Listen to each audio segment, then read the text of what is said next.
السلام عليكم ورحمة الله تعالى وبركاته.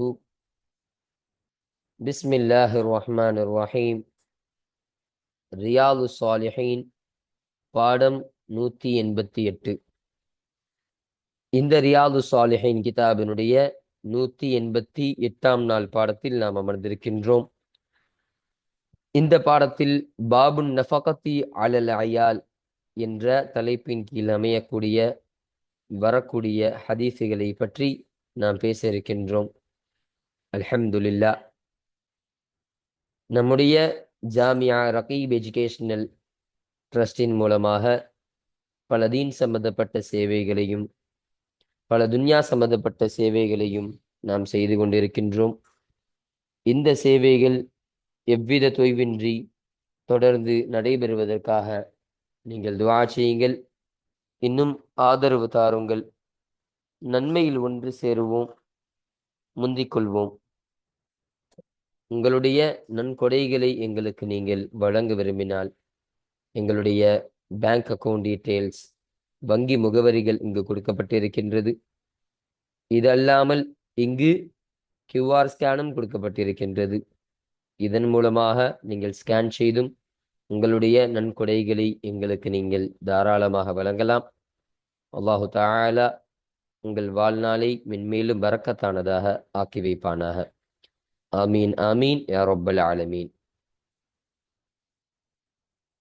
இப்பொழுது இந்த ரியாது சாலிஹீனுடைய 188ஆம் நாள் பாடத்தில் நாம் ஒரு புதிய பாடத்தை நாம் துவங்க இருக்கின்றோம். அந்த பாடத்தினுடைய தலைப்பாகிறது பாபுன் நஃபகத்தி அலல் அயால் என்று அமையக்கூடிய ஒரு பாடமாக இருக்கு. அப்போ இந்த தலைப்பிற்கான அர்த்தம் என்னன்னு சொன்னா, குடும்பத்தார்களுக்காக செலவு செய்வது குறித்த பாடமாக இது இருக்கின்றது. அப்போ இந்த பாடத்தினுடைய ஒரு பாடச் சுருக்கம் என்னன்னா, இங்க 3 விஷயத்தை நம்ம பத்தி பேச போறோம். முதலாவதாக இந்த பாடத்தை குறித்த ஒரு சின்ன அறிமுகத்தை பற்றி நம்ம பார்ப்போம். அடுத்தபடியாக முசன்னிஃப் அன்னவர்கள் இந்த பாடத்திற்கு தோதுவாக குர்ஆன் ஷரீஃப்ல இருந்து ஒரு 3 ஆயத்துக்களை கொண்டு வருவார்கள். அந்த 3 ஆயத்துக்களுக்கான தர்ஜிமாவையும் விளக்கத்தையும் பற்றி நம்ம பார்க்க இருக்கிறோம். மூன்றாவதாக இந்த பாடத்திற்கு கீழே அமையக்கூடிய முதலாவது ஹதீஸான அந்த ஒரு ஹதீஸை பற்றியும் நம்ம பேச இருக்கிறோம். இப்போ இந்த 3 விஷயங்களை தான் இந்த பாடத்தில் நம்ம சொல்ல இருக்கிறோம். இப்போ இந்த பாபுன் நஃபகத்தி அலல் அயால் என்பது ஒரு புதிய தலைப்பு. இந்த ரியாது சாலிஹீனுடைய 36வது பாடமாக இந்த பாடம் என்பது அமையக்கூடியதாக இது இருக்கின்றது. அப்போ குடும்பத்தார்களுக்கு செலவு செய்வது என்பது ரொம்ப முக்கியமான ஒரு விஷயமாக இருக்கு. ஸல்லல்லாஹு அலைஹி வஸல்லம் அன்னவர்கள் இந்த குடும்பத்தார்களுக்கு செலவு செய்யறத முதலாவதாக நீங்கள் பாருங்கள், அதற்கு அடுத்தபடியாக நீங்கள் மற்றவர்களுக்கு நீங்கள் செலவு செய்யுங்கள் என்பதாக தான் நமக்கு கற்றுத்தந்திருக்கிறாங்க. அப்போ இது சம்பந்தமாக ஸல்லல்லாஹு அலைஹி வஸல்லம் அவர்களும் எக்கச்சக்கமான ஹதீஸுகளை சொல்லியிருக்கிறாங்க. அல்லாஹு தஆலாவும் தன்னுடைய திருமறையில ஏகப்பட்ட ஆயத்துக்களை இந்த செலவு செய்யுதல் என்பதை குறித்து அதிகமாக சொல்லித்தரக்கூடியவனாக இருக்கிறான். அப்ப இந்த இஸ்லாத்துல குடும்பத்தார்களை கைவிடுவது என்பது ரொம்ப மோசமான ஒரு செயலாக இருக்கு. இப்போ நம்முடைய குடும்பத்தார்களுக்கு எந்த ஒரு செலவும் செய்யாம அவர்கள் அப்படி ஏனாதானு விட்டுட்டு அவர்களை கவனிக்காமல் இருப்பது, அவர்களை பாதுகாப்பு கொடுக்காமல் இருப்பது, அவர்களுக்கான அந்த உண்ண உணவு, உடுக்க ஆடை, இருக்க இடமெல்லாம் கொடுக்காமல் அவர்களுக்கு எந்த ஒரு இதையும் செய்து கொடுக்காமல் இருப்பது என்பது ரொம்ப மோசமான ஒரு நிலையாக இருக்கின்றது. அப்படிப்பட்ட அந்த நிலையை விட்டு அல்லாஹு தஆலா பாதுகாப்பானாக. அப்போ இந்த பாடத்துல அந்த குடும்பத்தார்களுக்கு செலவு செய்யறதுனால என்னென்ன நன்மைகள் கிடைக்கக்கூடியதாக இருக்கு, அதனுடைய பாக்கியங்கள் என்ன, செலவு செய்யறதுலேயே இந்த குடும்பத்தார்களுக்கு செலவு செய்யறது தான் ரொம்ப சிறப்புக்குரிய, மிக அதிகமான கூலியை வாங்கி தரக்கூடிய ஒரு செலவாக இருக்கின்றது என்பதையெல்லாம் கற்றுத்தரக்கூடிய ஒரு பாடமாக தான் இந்த பாடம் என்பது அமையக்கூடியதாக இது இருக்கின்றது. அப்போ இனி வரக்கூடிய ஹதீஸ் எல்லாம் இந்த பாடத்திற்கு கீழே பதிவு செய்யப்படக்கூடிய ஹதீஸாகவே இது வரக்கூடியதாக இருக்கும். இப்போ இந்த பாடத்தினுடைய இந்த பாபு நஃபகத்தி அலல் அயால் என்பது குறித்த ஒரு சின்ன அறிமுகத்தை நம்ம பார்த்தோம். இப்போ அடுத்தபடியாக நம்ம இந்த குர்ஆன் ஷரீஃபில் இருந்து கொண்டு வந்த முசன்னிஃப் அவர்கள் கொண்டு வந்த அந்த 3 ஆயத்துக்களை பற்றியும் அதற்கு கீழே வரக்கூடிய ஒரு ஹதீஸை பற்றியும் நம்ம இப்பொழுது பேசுவோம். அல்ஹம்துலில்லாஹ். இப்போ நம்ம கிதாபை பார்ப்போம். 36வது பாடம். இந்த ரியாது சாலிஹின் கிதாபில் பதிவு செய்யப்படக்கூடிய பாடங்களுடைய வரிசையின் பிரகாரம் பார்க்கும் பொழுது இது 36வது பாடமாக இது அமைகின்றது. அப்போ இதுவரையிலும் நாம் 35 பாடங்களை நம்ம முழுமையாக படித்து அதில் வரக்கூடிய அனைத்து ஹதீஸுகளையும் நம்ம நிறைவு செய்திருக்கிறோம்.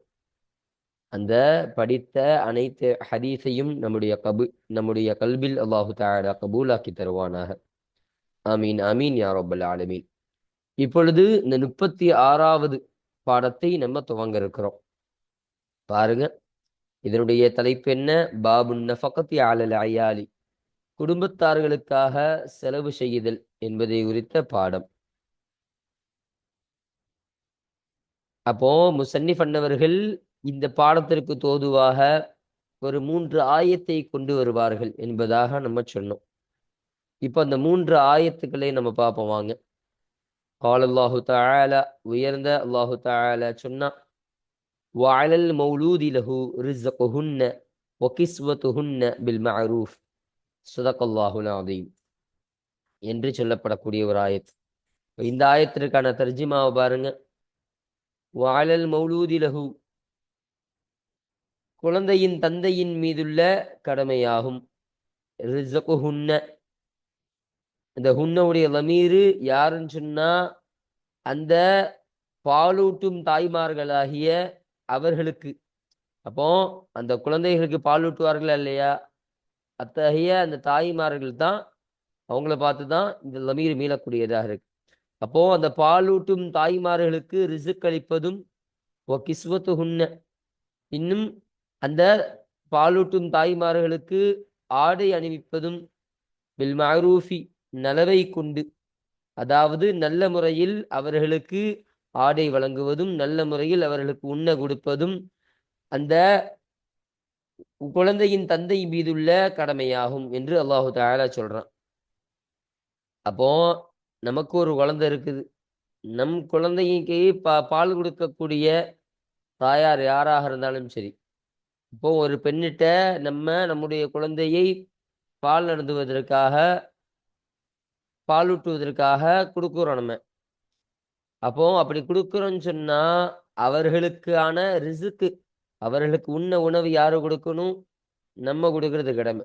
அந்த குழந்தையினுடைய தந்தையின் மீது கடமை. அவர்களுக்கு நீங்கள் செலவு செய்யணும். அப்போ கிஸ்வத்துஹுன்ன, இன்னும் அவர்களுக்கு ஆடை அணிவிப்பதும். அவங்களுக்கு என்ன ஆடை தேவைப்படுது, அவருடைய வாழ்நாளில் அவர்கள் உடுப்பதற்கு என்னெல்லாம் ஆடை தேவைப்படுதோ அந்த ஆடைகளை வாங்கி கொடுத்து அதை அவர்களை அணிய செய்யறதும் கடமை, நல்ல முறையில். அப்போ இது ரெண்டுமே நல்ல முறையில் இருக்கணும்.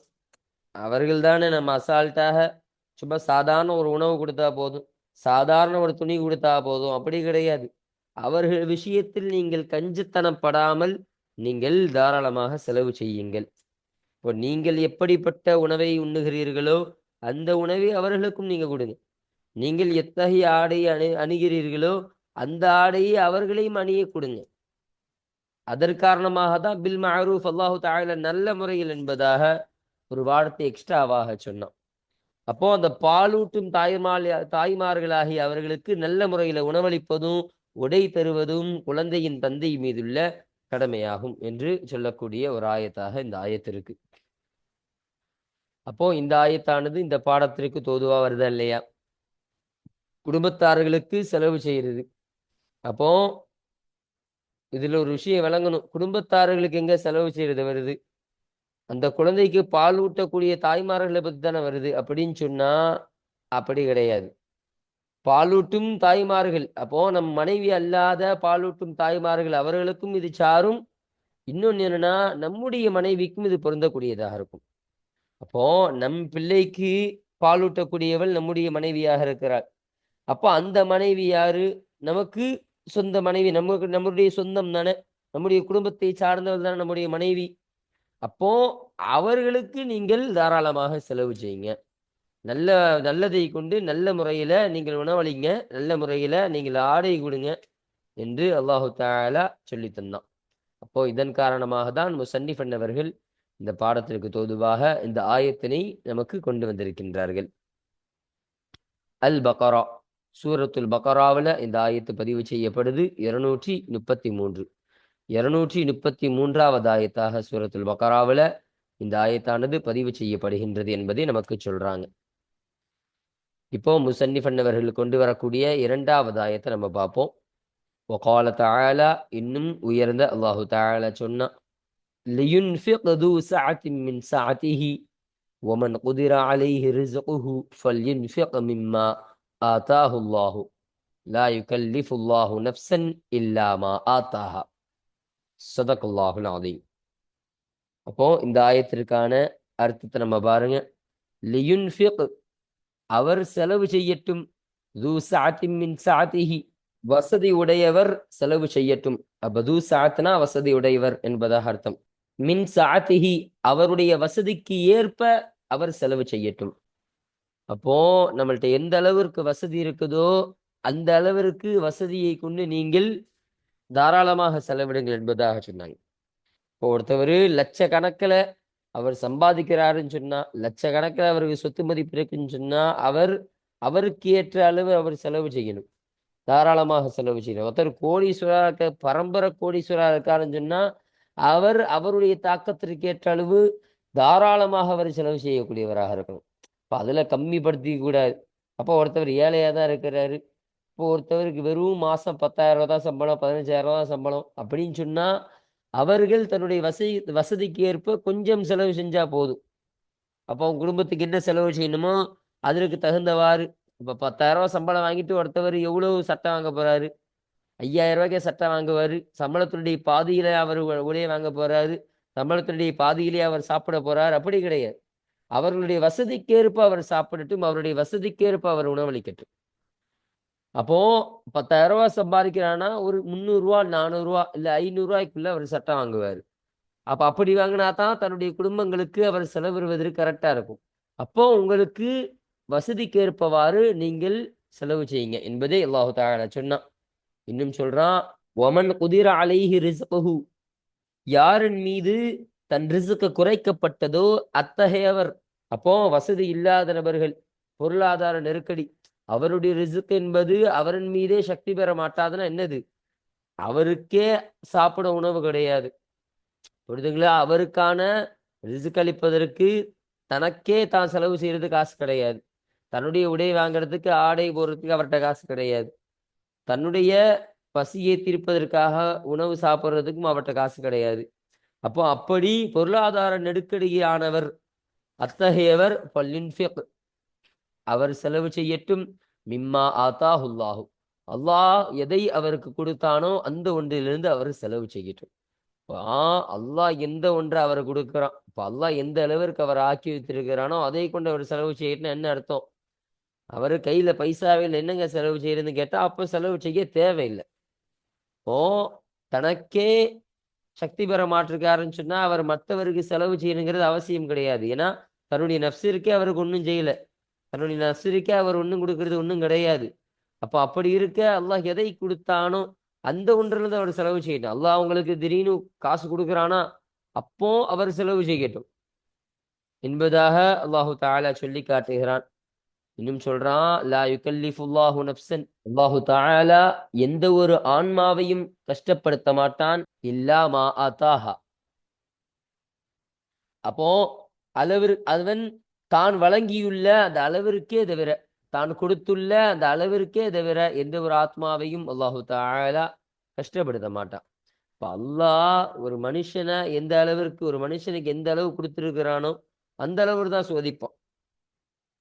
அப்போ ஒருத்தவன் எந்த அளவிற்கு சக்தி பெறுவானோ அந்த அளவிற்கு அல்லாஹு தஆலா சோதிக்கக்கூடியவனாக இருப்பான். அப்படி ஒரு கஷ்டத்தை அல்லாஹு தஆலா கொடுத்து அவன் அந்த சோதனையை தாங்க முடியாதவன் அவன் இருக்கான். அந்த சோதனை அவன் தலைக்கு மேல இருக்கக்கூடியதா இருக்குன்னு சொன்னா அல்லாஹு தாலா அந்த கஷ்டத்திற்கு ஏற்ப அல்லாஹு தாலா அவனுக்கு உதவி செய்யக்கூடியவனாக இருப்பான். அல்லாஹ் யாருக்கு எந்த கஷ்டத்தை கொடுக்கணும் அல்லாஹுக்கு தெளிவாக தெரியும். இவனுக்கு இதை கொடுத்தால் இவனுக்கு ஹைராக இருக்கும், இவனுக்கு இந்த பொருள் இவனுக்கு ஷர்ரானதாக தீங்கானதாக இருக்கும், இது இவனுக்கு நல்லதானதாக இருக்கும் அப்படின்னு அல்லாஹு தாலா அவருக்கு தெரியும். அப்ப அல்லாஹ் அவனுடைய சக்திக்கேற்ப அவன் சோதனைக்குள்ளாக்கக்கூடியவனாக இருக்கிறான். அவனுடைய சக்தியை மீறி எந்த ஒரு உயிரையும் அல்லாஹு தாலா எந்த ஒரு சக்தியை கொடுத்துருக்கானோ அதை மீறி அல்லாஹு தாலா எந்த ஒரு உயிரையும் கஷ்டப்படுத்த மாட்டான் என்று அல்லாஹு தாலா சொல்லக்கூடிய ஒரு ஆயத்தாக இருக்கு. அப்போ இந்த ஆயத்தில் அல்லாஹு தாலா உங்களுடைய சக்திக்கேற்ப செலவு செய்யுங்கள் என்பதை அல்லாஹு தாலா இந்த ஒரு ஆயத்தில் சொல்ல வரான். இப்போ உங்களுடைய குடும்பத்தை இது முக்கியமாக சாரும். உங்களுடைய குடும்பத்தார்களுக்கும் சரி, உங்களால் எந்த அளவிற்கு சக்தி வர முடியுதோ அந்த அளவிற்கு நீங்கள் செலவு செய்யுங்க. ஆடம்பரமான செலவை ஒன்றும் நீங்கள் செய்ய வேணாம், அதே நேரத்தில் நீங்கள் கஞ்சத்தனமும் காட்ட வேணாம் என்பதை அல்லாஹு தாலா இந்த ஒரு ஆயத்தின் மூலம் உணர்த்தி தருகிறான். அப்போ இந்த கருத்தானது இந்த பாடத்திற்கு தோதுவாக வருகிறதா இல்லையா? அப்போ இதன் காரணமாக தான் முசன்னிஃப் அவர்கள் இந்த ஆயத்தினை இந்த பாடத்திற்கு தோதுவாக கொண்டு வந்தார்கள். அத்வலாக் 7 இந்த ஆயத்தானது சூரத்து தொலாக்ல 7வது ஆயத்தாக பதிவு செய்யப்படுகின்றது என்பதை நமக்கு சொல்றாங்க. இப்போ முசன்னிஃப் அவர்கள் கொண்டு வரக்கூடிய 3வது ஆயத்தை நம்ம பார்ப்போம். வகால தஆலா, இன்னும் உயர்ந்த அல்லாஹு தஆலா சொன்னா, வமா அன்ஃபக்தும் மின் ஷைஇன், ஒரு விஷயத்திலிருந்து நீங்கள் செலவு செய்த ஒன்றாகிறது, ஃபஹுவ, எனவே அல்லாஹு தஆலா ஆகிறவன், யுஹ்லிஃபுஹு, அதற்கு அவன் பிரதிபலன் கொடுப்பவனாக இருக்கிறான் என்று சொல்லக்கூடிய ஒரு ஆயத்து. அப்போ அல்லாஹ் என்ன சொல்ல வரானா, நீங்க எந்த விஷயத்திலிருந்து எதை நீங்க செலவு செய்றீங்களோ அது எல்லாமே நான் கொடுத்ததாக இருக்கு. அப்போ நீங்கள் செலவு செய்கின்றதற்கு பகரமாக இன்னும் பலவற்றை அவனே உங்களுக்கு தருகிறான் என்று அல்லாஹு தஆலா சொல்றான். அப்போ அல்லாஹு தஆலாவே உங்களுக்கு வழங்கிய ஒன்றிலிருந்து தான் நீங்க கொடுக்குறீங்க, அதனால் நீங்க தாராளமாக செலவு செய்யுங்க அப்படின்னு அல்லாஹு தஆலா சொன்னான். நீங்க சேகரிச்ச சொத்தோ, நீங்க வச்சிருக்கக்கூடிய பெரிய பெரிய பில்டிங்கோ, இது எல்லாமே சரி அல்லாஹு தாலா உங்களுக்கு கொடுத்ததாக தான் இருக்கிறது. நீங்க சுயமாக எடுத்தது கிடையாது. அல்லாஹு தாலாவினுடைய நாட்டத்தின் பொறுத்தால் அல்லாஹு தாலா உங்களுக்கு கொடுத்ததாக தான் இருக்கு. அதனால அதிலிருந்து நீங்கள் தாராளமாக உங்கள் குடும்பத்தார்களுக்கு செலவு செய்யுங்க என்பதாக அல்லாஹ் சொன்னான். அப்போ சில பேரெல்லாம் நினைப்பாங்க, நம்ம செலவு செய்யறதன் மூலமாக நம்முடைய கையில இருக்கக்கூடிய காசெல்லாம் போயிடும் போல தெரியுதே, செலவு செஞ்சுக்கிட்டே இருக்கிறோமே, எப்படி நமக்கு காசு தீர்ந்து போயிருமே அப்படின்னு சில பேர்லாம் கவலைக்குள்ளாகக்கூடியவர்களாக இருப்பாங்க. அப்படி கிடையவே கிடையாது. எப்பொழுதும் செலவு செய்யக்கூடியது வீணாகாது என்பதை ஸல்லல்லாஹு அலைஹி வஸல்லம் அவர்கள் சொன்னார்கள். மற்றவர்களுக்காக நம்ம என்ன செலவு செய்யறோமோ அந்த செலவு எப்பொழுதும் வீணாகாது என்று ஸல்லல்லாஹு அலைஹி வஸல்லம் சொல்லக்கூடியவர்களாக இருந்தார்கள். ஒரு உதாரணத்தை பார்க்கலாம். ஒரு கிணறு இருக்குது. அந்த கிணறுல பல காலமாக அந்த தண்ணீரை எடுக்காமலே தண்ணீரை சேமிச்சு வச்சே இருக்கிறாங்க அந்த கிணறுல. அப்படி சேமித்து வைத்திருக்கிறான்னு சொன்னா அந்த தண்ணி கூடுமா? அந்த கிணறு ஊற்று எடுத்து தண்ணீர் கூடக்கூடியதாக இருக்குமான்னு கேட்டா கிடையாது. அந்த தண்ணி அப்படியே இருக்கக்கூடியதாக தான் இருக்கும். இன்னும் சொல்ல போனால் அந்த தண்ணி பாழாகக்கூடியதாக இருக்கும். அந்த தண்ணி வீணாகக்கூடியதாக தான் இருக்கும். கெட்டு போகக்கூடியதாக இருக்கும்.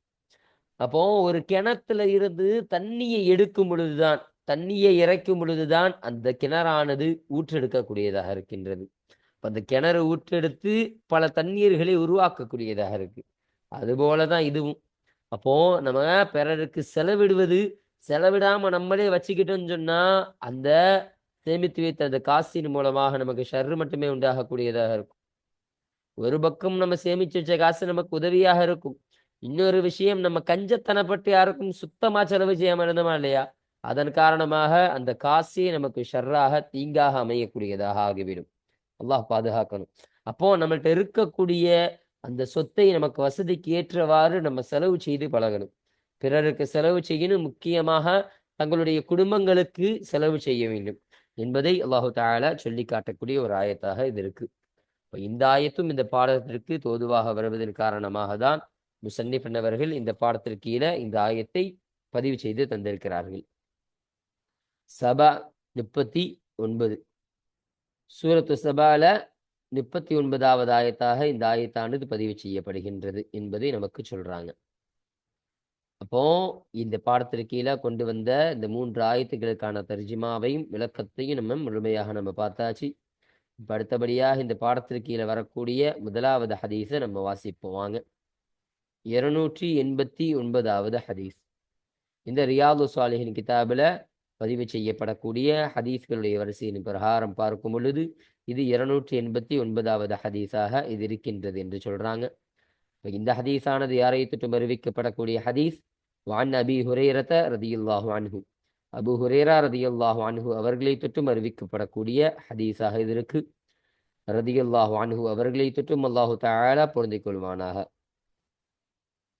கால, அந்த அபு ஹுரைரா ரதியல்லாஹு அன்ஹு சொன்னார்கள், கால ரசூலுல்லாஹி ஸல்லல்லாஹு அலைஹி வஸல்லம், அல்லாஹ்வுடைய தூதர் ஸல்லல்லாஹு அலைஹி வஸல்லம் அவர்கள் சொன்னதாக அபு ஹுரைரா ரதியல்லாஹு அன்ஹு சொன்னார்கள், தீனாருன் ஒரு தீனாராகிறது, அன்ஃபக்தஹு அந்த தீனாரை நீ செலவிட்டிருப்பாயே, அத்தகைய தீனார் எந்த விஷயத்துல? ஃபீ சபீலில்லாஹி அல்லாஹுடைய பாதையில் நீ செலவிட்ட ஒரு தீனார், அதாவது போருக்கு செலவு செய்த தீனார்.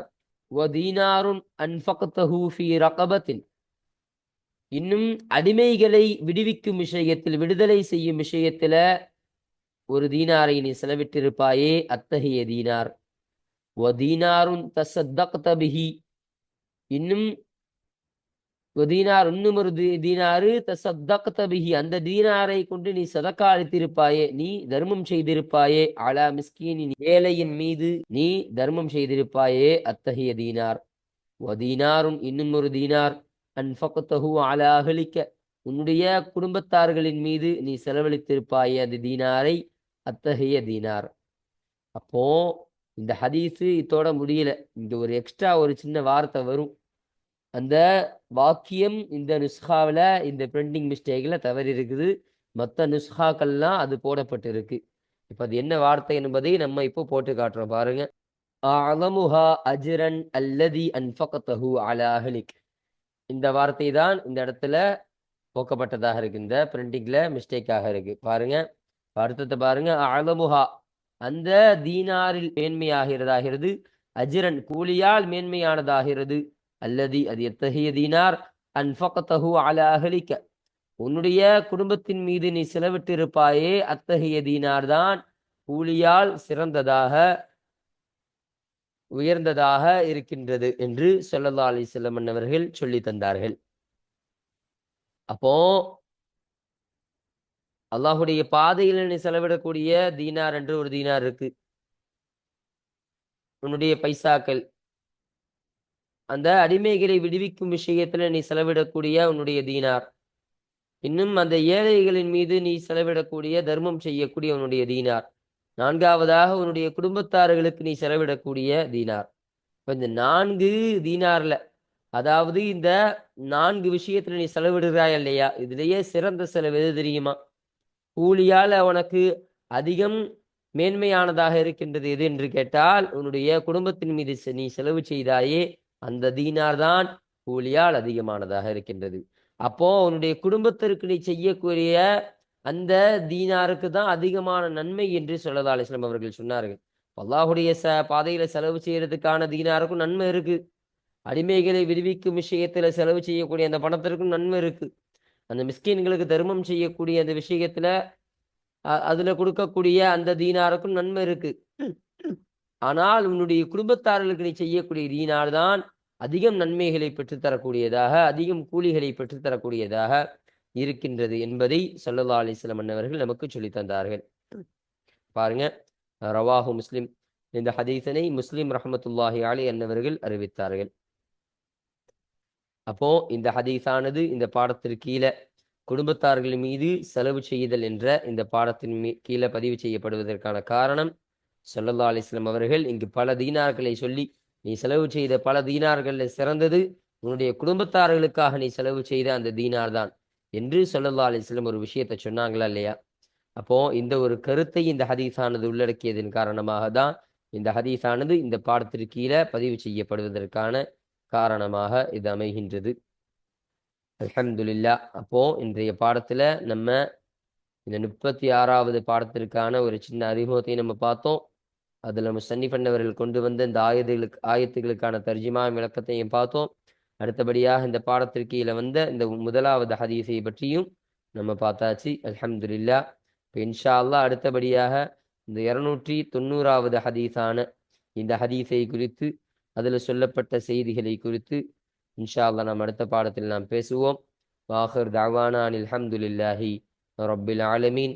அஸ்ஸலாமு அலைக்கும் வரஹ்மத்துல்லாஹி தஆலா வபரகாத்துஹு.